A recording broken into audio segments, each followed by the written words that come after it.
ভারতকে স্পষ্ট ভাষায় বলতে চাই, যারা আমার দেশের সার্বভৌমত্বকে বিশ্বাস করে না, যারা আমার দেশের সম্ভাবনাকে বিশ্বাস করে না, যারা ভোটাধিকারকে বিশ্বাস করে না, মানবাধিকারকে বিশ্বাস করে না, যারা এই দেশের সন্তানদেরকে বিশ্বাস করে না, আপনারা যেহেতু তাদেরকে আশ্রয় প্রশ্রয় দিচ্ছেন, কথা স্পষ্ট করে বলে দিতে চাই, ভারতের যারা সেপারেটিস্ট আছে বাংলাদেশে আমরা তাদেরকে আশ্রয় প্রশ্রয় দিয়ে যে সেভেন সিস্টার রয়েছে সেটাকে বাংলাদেশ থেকে, ভারত থেকে এই হাসিনার পৃষ্ঠপোষক স্পষ্ট ভাষায় দিনের আলোর মতো স্পষ্ট স্বচ্ছ তাদেরকে ভারত অর্থ দিয়ে, তাদেরকে অস্ত্র দিয়ে, ট্রেনিং দিয়ে বাংলাদেশের বিরুদ্ধে তাদেরকে দাঁড় করিয়ে দিচ্ছে। আমাদের ভারতের বিরুদ্ধে একটি পার্শ্ববর্তী দেশ বলার কোন সুযোগ নাই। আপনার জবানে স্পষ্ট করতে হবে এই বাংলাদেশকে ভারত একটা ফিলিস্তিন বানাইতে চায়। আমাদেরকে সবাইকে ঐক্যবদ্ধ হতে হবে। ক্ষমতার জন্য, গদির জন্য, মন্ত্রণালয়ের জন্য যারা দিল্লিকে কিবলা দিচ্ছে, এই বাংলাদেশের স্বাধীনতা তারা তৃতীয়বারের মতো বিক্রি করে দেওয়ার প্রস্তুতি নিচ্ছে।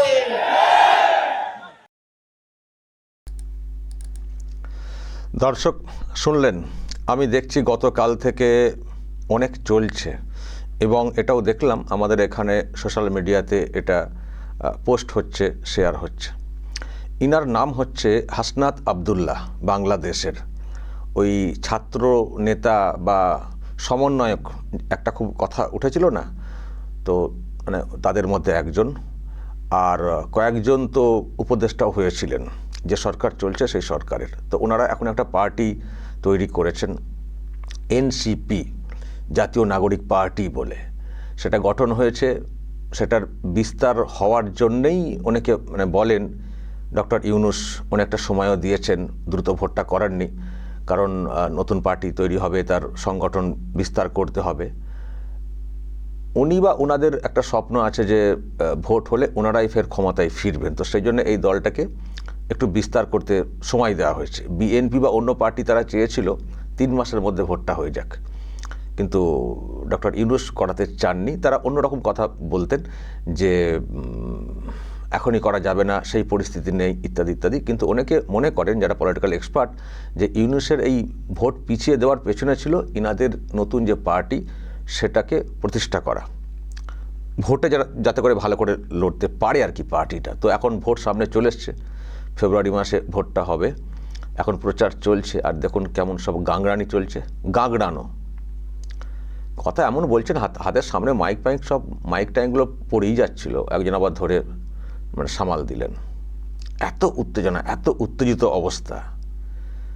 কি বক্তব্য না, ভারত মানে ওই দেশে ওনাদের দেশের অভ্যন্তরে সমস্যা তৈরি করার জন্য মদত দিচ্ছে।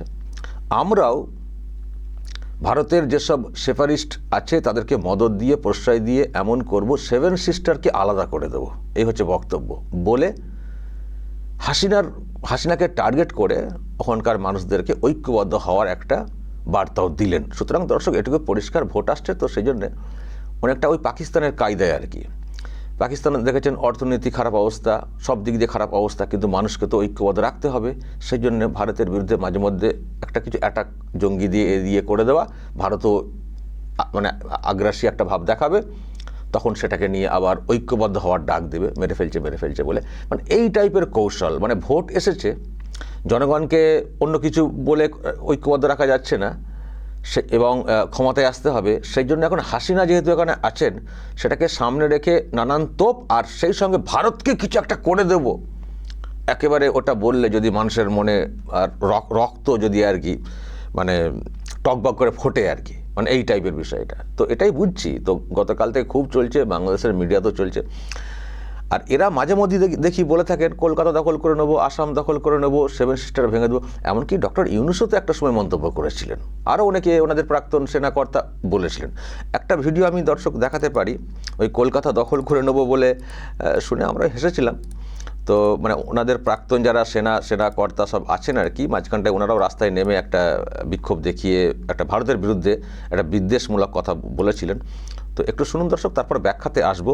ব্রিগেডিয়ার দেবাশিস দাসকে অনলাইনে নেব, যে এই যে এত হুঙ্কার ক্ষমতা আছে ভারতের, একটা আঁচড় টানা ভারতের বিরুদ্ধে, আমি সে ব্যাখ্যাতে আসবো। আগে দর্শক একটু শোনাই এই ভিডিওটা, আগে আপনারা শুনেছিলেন, আরও একবার শোনাই। দেশের সামরিক বাহিনী, ছাত্র জনতা, আমরা একত্রে আছি। আমরা রাওয়ার 5,000 সদস্য, এই 5,000 সদস্যের মধ্যে অর্ধেকই নবীন, 2,500 আমরা যুদ্ধের মাঠে যেতে পারি। আর এর সাথে যদি 30 লাখ ছাত্র জনতা যোগ হয়, তাহলে ভারত তো দূরের কথা, আমেরিকাও আমাদের সাথে টিকবে না ইনশাআল্লাহ। আমি মেজর শরীফ, আমি বলে দিচ্ছি ভারতকে যে ট্রেনিং আমরা নিয়েছি, যে যুদ্ধ আমরা করেছি, আমরা শুধু 2 লক্ষ সৈনিক না, আমাদের সাথে 18 কোটি জনগণ আছে। আমাদের ট্রেনিং, আমাদের দক্ষতা ভারতের চেয়ে অনেক বেশি। আমরা যদি এরা একবার সাহস করে আমার দেশকে যুদ্ধ করবে, আমরা বলে দিচ্ছি 4 দিনের মধ্যে আমরা কলকাতা দখল করে নেব। আমাদের ইস্টার্ন কমান্ড আমরা দখল করে নেব, আসাম দখল করে নেব। কলকাতা 4 দিনের মধ্যে দখল করে নেবেন, আসাম দখল করে নেবেন, এইসব বলেছেন। মাঝে মধ্যেই ওনারা বলে থাকেন, কখনো কখনো নতুন ম্যাপও তৈরি করা হয় গ্রেটার বাংলাদেশ বলে।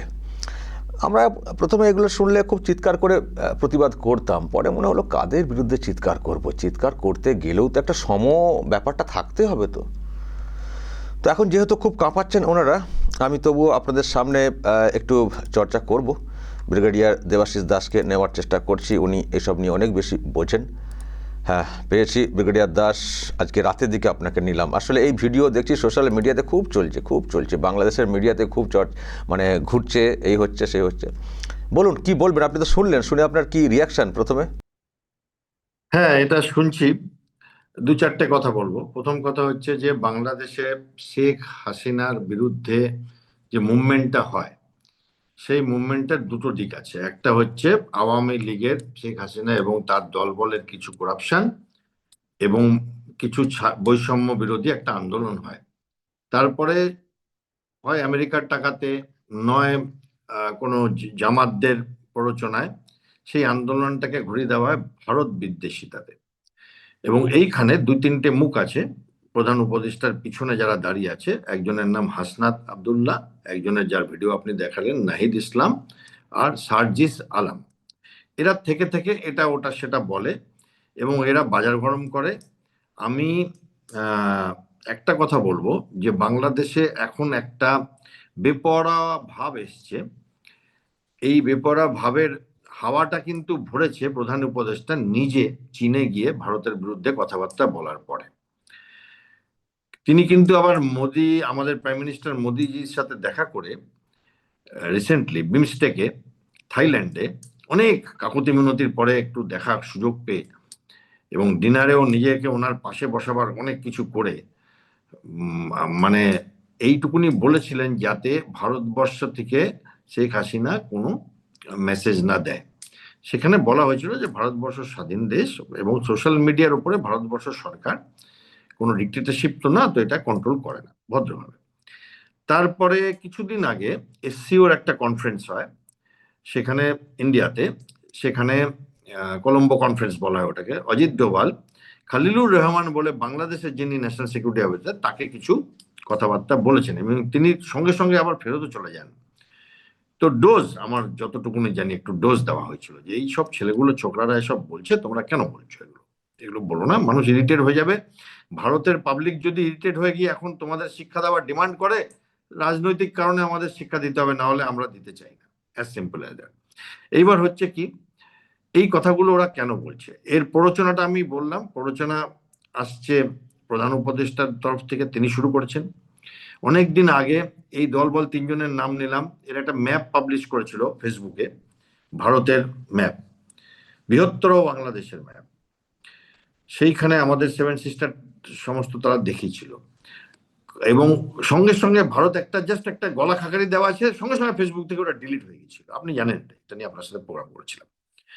আপনি এটা হয়তো জানেন যে জাস্ট দুদিন আগে বাংলাদেশে আরেক ছোকরা, হাদি তার নাম, সে ওরকম একটা ম্যাপ পাবলিশ করে এবং 1 ঘন্টার মধ্যে নাকি তাকে গুলি করা হয় রাস্তায়। দুষ্টু লোকেরা বলছে ভারত করিয়েছে। আজকাল একটা সিনেমা বেরিয়েছে ধুরন্ধর, সেটাতে কিছু ভারতের ইন্টেলিজেন্স এজেন্সির কাজ কারবার দেখিয়ে একটা গল্পের মতো করা হয়েছে। দুষ্টু লোকরা বলছে এটা ভারত করিয়েছে এবং ওদের দেশের সবাই বলছে ভারত করিয়েছে, ওদের দেশের মন্ত্রী সেন্ত্রী সবাই বলছে ভারত করিয়েছে। এবং সেখান থেকে ওদের ফ্রাস্ট্রেশন আসছে। ওরা বলছে নাকি মানে আমি শোনা কথা বলছি, এগুলোর কোনো আমার কাছে কোনো দলিল দস্তাবেজ নেই, হ্যাঁ, বাট ইউটিউবে একটু কান পাতলে এগুলো সব শোনা যায়। বাংলাদেশে উত্তাল নাকি 15-16 জন বড় বড় অ্যান্টি ইন্ডিয়া ভারত বিদ্বেষী লোক নাকি গত 15-20 দিনের মধ্যে নাকি তারা নানানভাবে আননোন গানম্যান বলে একটা কথা হচ্ছে, আননোন গানম্যান, অজ্ঞাত ব্যক্তি এসে মেরে দিচ্ছে, তাদের ভূত মারছে। ওরা বলছে ভারত মারছে, আমি জানি না, বাট ভারত যদি এটা করতে পারে আমি গর্বিত হব ভারতবাসী হিসাবে। এইবার হচ্ছে কি, দেখুন এই কথাটা আজকে আমি আপনার সাথে এই নিয়ে প্রোগ্রাম করছি, জানেন আজকে কি? আজকে হচ্ছে 16ই ডিসেম্বর। এই দিন পাকিস্তান সই করেছিল। এই দিন আমি যখন চাকরিতে থাকতাম তখন এই দিন আমরা সেলিব্রেট করতাম বাংলাদেশি অফিসারদের সাথে বসে।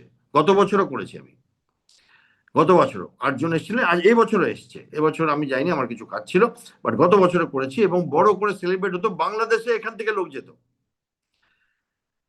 সেই দেশ এমন অকৃতজ্ঞ যে 16ই ডিসেম্বর এদের ছেলে ছোকরারা 26 বছর 27 বছর বয়স, তারা ভারতকে 7 সিস্টার বলছে। জানেন, দুটো আমি প্রবাদ বলবো, একটা হচ্ছে হাতি ঘোড়া গেল তল, মশা বলে কত জল। এই 7 সিস্টারকে ভাঙবার আর শিলিগুড়ি করিডর, যেটাকে এরা চিকেন নেক বলে, এর নেওয়ার চেষ্টা এদের, যে আমাদের ভারতের একটি শত্রু দেশ আছে যে এদের দাদু আর কি শক্তিতে, সে করে যাচ্ছে 1000 বছর ধরে, অনেক বছর ধরে, তাই সেও পারছে না, তার ক্ষমতা নেই, আর এরা এইসব ফাঁকা আওয়াজ দিচ্ছে। দ্বিতীয় কথা, আরেকটা প্রবাদ আছে যে পিপিলিকার পাখা ওড়ে মরিবার তরে।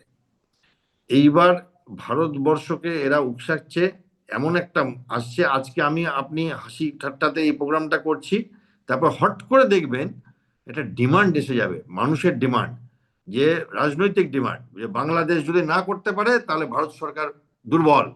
আর তখন দেখবেন ভারত সরকার ওই ডিমান্ডটা পুরো করবার জন্য কোথা থেকে যে কি দাড়ি টেনে দেবে, চিকেন নেকটাকে হাতির নেক করবে না কিসের নেক করবে, চট্টগ্রাম নিয়ে নেবে, আমি কিছু জানি না। বাট এইটা একটা তার মানে 16ই ডিসেম্বর আমরা এই কথা বলছি কারণ বাংলাদেশ থেকে ভারত বিদ্বেষী কথা উড়ে আসছে, যেখানে কৃতজ্ঞতা ছাড়া আর কিচ্ছু উড়ে আসার কথা না আজকের দিনে। কারণ আমাদের হাজার হাজার লোক মারা গেছে সেখানে, তাদের এই দেশটা দেওয়ার জন্য, তাদের পতাকাটা টানিয়ে দেওয়ার জন্য, এবং তাদেরও মুক্তি বাহিনী তাদের সাথে লড়াই করেছে। কিন্তু সেই সব ছেলেমেয়েরা, নাতি নাতিরা বোধহয় সব শেষ হয়ে গেছে। এরা জানি না কোথার থেকে জন্ম নিয়েছে, কি হয়েছে, এরা জানেই না, ইতিহাস জানে না, ভূগোলটা তো বোঝেই না। আরে ভূগোল বুঝলে কেউ করে, ইকোনমিক্সও বোঝে না। এরা 26-27 বছর সব বয়স, এরা হাওয়া গরম করছে। তো আমি এই নিয়ে খুব বেশি আজকে বলবো না, খালি বলবো যে আমার মনে হয় ভারত এখনো এগুলোকে কান পাচ্ছে না। বাট এমন সময় হয় না, অনেক সময় দেখেন আপনি যে একটা ইস্যু পলিটিক্যাল হয়ে যায়, সাধারণ একটা ইস্যু, এবং এইটা যদি পলিটিক্যাল হয়ে যায় তখন ভারত বাধ্য হবে সেনাবাহিনী ব্যবহার করতে, এবং তখন এরা কিন্তু মানে অত্যন্ত খারাপ দিনের মধ্যে আসবে। এবং 7 সিস্টারের জায়গায় ভারতের হয়তো তখন 15 সিস্টার হয়ে যাবে আর কি। হ্যাঁ, কারণ চট্টগ্রামও আমাদের বোন, তো আমাদের তো চট্টগ্রাম তো ভালো লাগে আমাদের, হ্যাঁ, খুলনা, চট্টগ্রাম, বরিশাল সব চেনা জায়গা তো। হ্যাঁ, তার ফলে বাংলাদেশ এই একটা কনফিডেন্স পেয়েছে পাকিস্তানের থেকে, টার্কির থেকে। কখনো চীন আর আমেরিকাও এর মধ্যে যোগ দেয়, বাট তারা সবাই জানে এইভাবে ভারতকে আটকানো যাবে না। তারা তো পারেনি, তারা তো চেষ্টা করেছে। 1971 আমেরিকা চেষ্টা করেছিল, আর চীন তো চালিয়েই যাচ্ছে 7 সিস্টারকে কাটবার চেষ্টা অনেক বছর ধরে, হয়নি তো, হবেও না। আমি এখানেই এটা রীতি টানছি, অতটা গুরুত্ব দিচ্ছি না। বাট সত্যিই বাংলাদেশের খারাপ দিন আসবে যদি এই ব্যাপারটা একটা সামরিক দিকে চলে যায়। অবশ্যই ঠিকই বলেছেন। আমরা হয়তো এখন হালকা ছলে নিচ্ছি, কিন্তু হালকা জিনিস অনেক সময় সিরিয়াস হয়ে যায়। যখন সিরিয়াস হয়ে যাবে তখন কি করে সামলাবে এই ছেলে ছোকরারা বা তার দেশ, সেটাও কিন্তু দেখার বিষয় রয়েছে। অসংখ্য ধন্যবাদ সরাসরি থাকার জন্য, ভালো থাকবেন। দর্শক শুনলেন হাসনাত আবদুল্লাহ, অনেক কথা বলছেন, খুব ভাষণ দিচ্ছেন, ভাবছেন এতটাই সহজ। এখনো কিছুই হননি, পার্টি গঠন হয়েছে, দেখবো কত সিট পান, তারপরে কি হয় দেখবো, তারপর সরকারটা কিভাবে চলে সেটাও দেখবো। ভারতকে গরম না সেফারিস্ট, হ্যাঁ এখানে কিছু মানুষ তো আছে তারা হয়তো লম্পজম্প করে, বুঝতে পারি কোত্থেকে এগুলো হয়। তা বলে এত সহজ সেভেন সিস্টারকে ছিন্ন করে দেবে? এই তো মানে শুনেই তো যাচ্ছি, কিন্তু এটাও তো সত্যিই তো প্রশ্নের তো। ব্রিগেডিয়ার দাস যেটা বলছেন, এই যে হুমকি বারবার দেওয়া, এবার তো আমাদেরও একটা ডিমান্ড চলে আসবে না, পলিটিক্যাল ডিমান্ড চলে আসবে যে কে রে ছেলে ছোকরা সারাক্ষণ ভারতকে গরম দেখায়। ভারত যদি সবাই মিলে একবার বর্ডার লাইনে লোকজন দাঁড়ায় একটু, ওখানে সব ডুবে যাবে যদি একটু ওপেন করে দেয়। বুঝতে পারছেন কি বলতে চাইছি? তো সেখানে মানে এত ফুটানি কিসের, এত ফুটানি কিসের, কার সঙ্গে পাঙ্গা নিচ্ছে, কিসের বলে বলিয়ান? আরে ভোটে লড়তে হবে, ঠিক আছে, হাসিনার বিরুদ্ধে লড়বেন, জনমত তৈরি করছেন, করুন। আর অন্য কোনো বক্তব্য নেই, অন্য কোনো ইস্যু নেই। ভারত বিদ্বেষ ছড়িয়ে ক্ষমতায় আসার চেষ্টা, ভারত বিদ্বেষ ছড়িয়ে ক্ষমতায় আসার চেষ্টা, উন্নয়ন ইত্যাদি বলুন না, হাসিনার সম্পর্কে যা খুশি, দুর্নীতি ইত্যাদি। তো ভারতকে সেভেন সিস্টার নিয়ে নেবো, এ আবার কি? পলিটিক্যাল আশ্রয় একজন রয়েছেন, পলিটিক্যাল আশ্রয় তো আরও বহু লোক বহু দেশে আছেন। আপনার দেশের লোকেরা তো কত লোক লন্ডনে আছেন, ফুটানি মারছেন। চুক্তি আছে তো আশ্রয়, তো নিয়ম আছে, কি ফাঁসি না কি দিয়েছেন, নিয়ে যান না নিয়ম মেনে। কত জায়গা আছে তো বলার, বলুন না। সেনাবাহিনী রেখে যাবে, তাকে পলিটিক্যাল আশ্রয় দেওয়া আছে, এখন বলছে ফাঁসি হয়ে গেছে, ফেরত দাও। তাও ফেরত দেওয়ার চাওয়ার সিস্টেমটাও সে অর্থ দেখতে পাচ্ছি না, শুধু ন্যাকামা হচ্ছে দেশের মানুষকে বোকা বানানোর জন্যে। আবার ভারত বিদ্বেষী মনোভাব তৈরি করছেন যাতে করে ওই অংশের লোকেরা উৎসাহিত হয় ভারতের বিরুদ্ধে ওই টুকটাক ভিতরে ক্ষতি করতে। বড় ক্ষতি করার নেই, ওই টুকটাক কোথাও একটা কিছু ঘটিয়ে দেবো, এই তো কারবার। আর সেভেন সিস্টার আলাদা করে দেবে? হ্যাঁ, ব্রিগেডিয়ার দাস ঠিকই বলেছেন, সেভেন সিস্টার না, আরও আমাদের সঙ্গে আরও সিস্টার যোগ হয়ে যাবে। বেশি পাকামো করতে যাবেন, নিজেরাই ধূলিসাৎ হয়ে যাবেন। দর্শক বলবেন যে বক্তব্য এসছে পলিটিক্যাল ভার্সন হিসেবে বলা হচ্ছে বটে, কিন্তু আমরা খুব কি বেশি দিন এটাকে হালকা ছলে নিয়ে রাখতে পারবো? দর্শক মতামত দেবেন আপনারা, যা বলার বলবেন কমেন্ট বক্সে। নজর রাখবেন আরামবাগ টিভিতে।